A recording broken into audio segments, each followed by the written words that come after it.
મહાદેવર friends, આજે આપણે street style fast food જે બધાનું ઓલ ફેવરેટ છે, નાનાથી લઈને મોટા બધાનું ફેવરેટ ફૂડ એટલે કે પાણીપુરી, ગોલગપ્પા. તો ચાલો પાણીપુરીનું પાણી સૌથી પહેલા તીખું પાણી કઈ રીતે બનાવશું એ જોઈ લઈએ.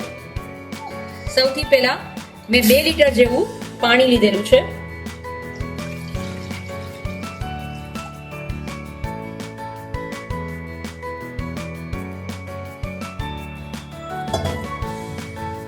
એ પાણીની અંદર ધાણાભાજી અને ફોદીનાની પેસ્ટ મેં બનાવીને રેડી કરેલી છે એ એડ કરું છું. પાણીપુરીનું જે આપણે તીખું પાણી બનાવીએ છીએ એમાં ખટાશ તરીકે આપણે આંબલીનો યુઝ નહીં કરીએ, કારણ કે ઘણાને આંબલી માફક નથી આવતી હોતી. છતાં પણ બહાર જેવો જ ટેસ્ટ લઈ આવો છે. તો ચાલો બનાવીએ આપણે. અને હા, જો તમે હજી સુધી મારી ચેનલને સબસ્ક્રાઈબ ન કરી હોય તો પ્લીઝ સબસ્ક્રાઈબ કરવાનું ના ભૂલતા. બેલ આઇકન પર ક્લિક કરજો એટલે નવા વિડીયોની નોટિફિકેશન તમને મળતી રહે. અને હા, લાઇક ને શેર જરૂરથી કરજો. હવે એની અંદર આદુ અને મરચાની પેસ્ટ છે. તીખાસ માટે તમને જેટલી જરૂર હોય એટલી તમે તીખાસ એડ કરી શકો. પણ સ્પેશિયલી પાણીપુરીનું તીખું પાણી નામ જ તીખું પાણી છે, તો તીખું તો કરવું જ પડે, બરાબર ને મિત્રો? તો હું આની અંદર બધી પેસ્ટ એડ કરી દઉં છું. મેં મિનિમમ 8 થી 10 જેવા તીખા મરચા લીધેલા છે.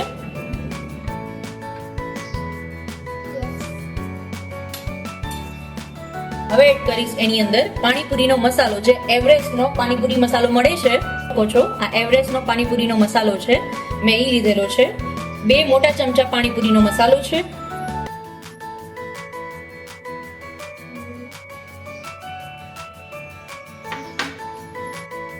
હવે એને બરાબર મિક્સ કરી લઈએ.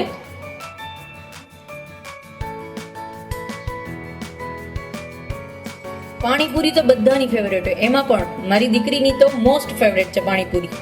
અને ખાવા માટે તો ફેવરેટ છે, પણ સાથે સાથે પાણીપુરીનું પાણી બનાવવાની પણ એ એટલે જ શોખીન છે. અત્યારે પણ મને એવું જ કહે છે, મમ્મા હું બનાવું. તો ચાલો થોડી એની હેલ્પ લઈએ.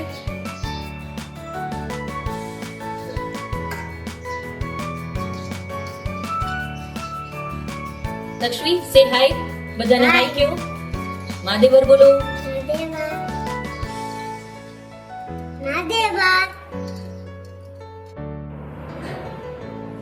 હવે એની અંદર આપણે મેં 3 લીંબુનો રસ અત્યારે કાઢીને રાખેલો છે એ એડ કરશું.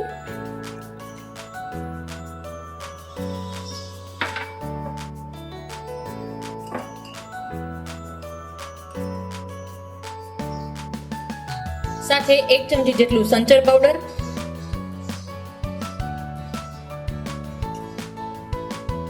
1 ચમચી જેટલું મીઠું.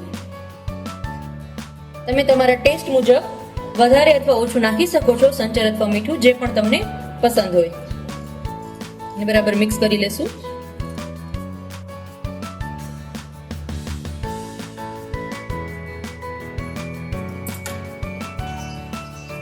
તમારું આ સુપર ડિલિશિયસ, એકદમ ટેસ્ટી અને પાછું હેલ્ધી બહારનું પાણી જે મળે છે એમાં ધાણાભાજી અથવા ફોદીનો બેમાંથી એકેયનો એટલો યુઝ નથી કરતા.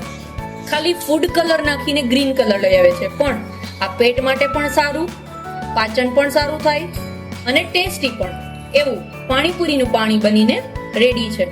તો ચાલો હવે એનો માવો બનાવીએ. મેં અત્યારે આમાં 4 નંગ મોટા બટેટા બાફી અને મેશ કરીને લીધેલા છે. એને લેશું.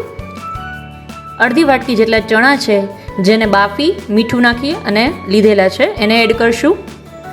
મીડિયમ સાઇઝની 3 ડુંગળી ઝીણી સમારેલી છે, એને એડ કરશું. સ્વાદ અનુસાર મીઠું અને 1 થી 1.5 ચમચી જેવું કશ્મીરી લાલ મિર્ચ પાવડર એ એડ કરશું. અને હવે બરાબર મિક્સ કરી લેશું.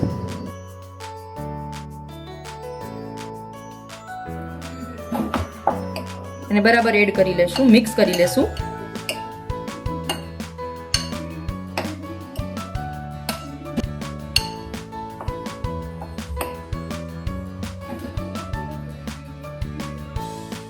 બરાબર મિક્સ થઈ ગયો છે આપણો માવો. હવે ડાયરેક્ટ આપણે પાણીપુરી સર્વ કરશું. તો તૈયાર છે આપણી સુપર ડિલિશિયસ પાણીપુરી.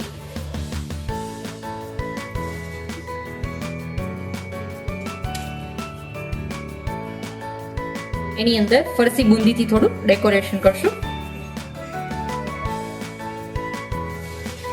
તો આપણી સુપર ડિલિશિયસ પાણીપુરી રેડી છે. ફરી મળીશું એક નવી વાનગી સાથે. ત્યાં સુધી માદેવર મિત્રો, આવજો.